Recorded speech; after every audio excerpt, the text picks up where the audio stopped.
Muhammad nu a pretins niciodată că a fi autorul Coranului. Este extrem de anormal să contestezi mărturia cuiva care își declină responsabilitatea pentru realizarea unei opere mărețe, fie ea literară, științifică sau de altă natură. Totuși, exact asta fac orientaliștii și alții, care sunt suspicioși cu privire la originile Coranului, când afirmă că profetul Muhammad a fi autorul gloriosului Coran. Profetul Muhammad nu și-a revendicat niciodată responsabilitatea pentru originea acestuia. El a spus cu sinceritate că Allah i-a revelat această scriptură. A crede altfel este ilogic, deoarece însemna că el a mințit.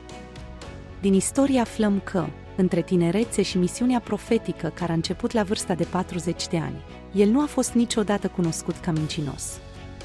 Era atât de cunoscut pentru sinceritatea, onestitatea și castitatea sa, încât i s-a dat titlul al-Amin, adică cel demn de încredere, atât de către prieteni, cât și de către dușmani. Atunci de ce a fi mințit la vârsta de 40 de ani, pretinzând că este un mesager al lui Dumnezeu? Este interesant de remarcat, totuși, că, deși mulți dintre păgânii din Mecca au respins islamul și l-au considerat pe profetul mincinos, ei au avut totuși încredere în el și au încredințat obiectele de valoare pentru a le păstra în siguranță. Acest lucru reiese din faptul că, atunci când profetul a decis să părăsească Mecca pentru a zădărni o tentativă de asasinat asupra sa, a lăsat obiectele de valoare lui Ali pentru a le distribui proprietarilor de drept.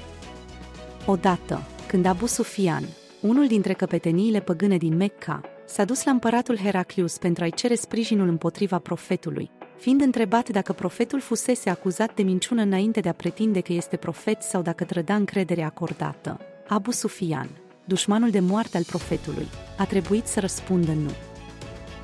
Astfel, chiar și adversarii săi au recunoscut sinceritatea, veridicitatea și onestitatea. Ce motiv logic poate găsi cineva pentru ca profetul Muhammad să mintă atunci când a afirmat că era profet și nu autorul Coranului?